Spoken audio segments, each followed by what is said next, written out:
গরুর মাংস আর মুরগির মাংস এই ২ টা রান্না করতে একটু দেরি হয়। ছোট ২ টা বাচ্চা যাদের আছে তাদের সবারই মনে হয় সময়ের কাজটা সময়ে করতে খুব কষ্ট হয়। আমি মুরগির মাংস আর গরুর মাংস একেক দিন একেক রকম করে রান্না করি শুধু বাচ্চাদের জন্য।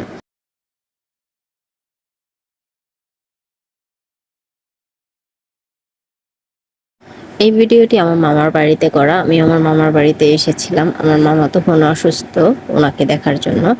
তো এইখানে সকালবেলা উঠে আমরা নাস্তা করার পর আমার মেয়েকে গোসল করিয়ে দিতাম, কারণ ওরা একটু ঘুম থেকে দেরিতে উঠে ১০টার দিকে প্রায়, তখন গোসল করিয়ে দিই ছেলে মেয়ে দুটাকেই। কারণ পরে রান্না করতে করতে দেরি হয়ে গেলে তখন গোসল করার সময়টা একটু দেরি হয়ে যায়, তাই আগেই করিয়ে দিই। তো আমার মেয়েকে গোসল করানোর পরে সে জায়নামাজ নিয়ে নিজে নিজে নামাজ পড়ছে, তো একটু ক্যাপচার করে নিলাম। আজকে সবাই ৮টার দিকে নাস্তা করেছিল, এখন বাজে ১১টা। তো ভাবলাম একটু মুড়ি মাখা করি, সবাই পছন্দ করে এটা। আমার মামা অতটা খায় না, আমি, আমার মামি আছে আর বাচ্চারা আছে খাবো। তো একটু মুড়ি মাখা করলাম, তারপরে সেটা খেয়ে তারপর রান্না বান্নার কাজ শুরু করে দিলাম। আমার মামা তো একটু অসুস্থ, সবাই অসুস্থ মামাদের ঘরে। ভাইয়ারা সুস্থ আছে আলহামদুলিল্লাহ, ভাইয়ারা অফিসে। তো এখানে আমি মুরগির মাংসটা একটু ভেজে নিচ্ছি। ওই সময়টা আমি খুব তাড়াহুড়ায় ছিলাম, কারণ বাচ্চাটা শুধু পিছনে এসে এটা ফেলে দিচ্ছে, ওইটা নিয়ে ফেলছে, এরকম করছে। তো আমি তাড়াতাড়ি যেভাবে পেরেছি সেভাবে রান্নাটা করে ফেলেছি। তো এখানে সব বাটা মশলা ফ্রিজে ছিল।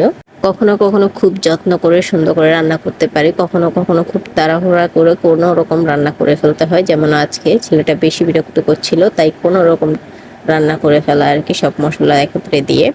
তো বাটা মশলাগুলো তো ফ্রিজে ছিল, তা একটু কষ্ট কমে গেছে। তো এখানে একটু পেঁয়াজগুলো কুচি করে দিয়ে দিয়েছি। কিছুক্ষণ ঢাকনা দিয়ে ঢেকে ভালো করে কষিয়ে নিলাম। তারপরে তেজপাতা দিলাম, তেজপাতা দিয়ে একটু লবঙ্গ দিয়েছিলাম অফ ক্যামেরায়। তারপরে আমি পরিমাণ মতো ঝোলটাও দিয়ে দিয়েছিলাম, দিয়ে আমি একটু ভালোভাবে সেদ্ধ করে মাংসটা রান্না করে ফেলবো। আর কোনো কাজ নেই এখানে। তারপরে আমি ভাজি করব, অনেকে চিচিঙ্গা বলে অনেকে কইরা বলে, ওইটাই ভাজি করব। তো ওরা করে, আমার মামিটা করে ডিম দিয়ে, আজকে আমি এমনিতেই করব।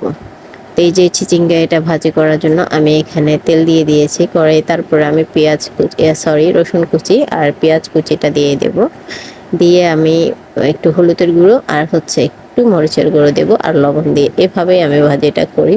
অনেকে অনেকভাবে ভাজি করে দেখি, তো আমি খুব সহজভাবে এভাবে ভাজিটা করি। কাঁচামরিচ পরে দিয়েছিলাম অফ ক্যামেরায়, প্রথমে দেইনি। তো এখানে আমি লবণও দিয়ে দিয়েছি প্রথমে।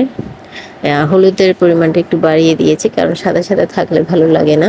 তো এই যে কইডাগুলো আমি এখন দিয়ে দিলাম। আমার মামি কইডা খুব সুন্দর করে কুচি করে, আর আমি কইডাগুলো একটু বড় বড় রাখলাম। আমার মামি একদম সেমাইয়ের মতো করে ফেলে, ওইটা আমার অতটা ভালো লাগে না, তো একটু বড় করেই আমি কুটে নিলাম। তো এখানে আমি দিয়ে দিয়েছি, দিয়ে আমি একটু নেড়েছি এগুলো মিডিয়াম আঁচে আমি ঢাকনা দিয়ে দিয়ে ভাজি করব। তো এখানে আর তেমন আমার কাজ রইল না।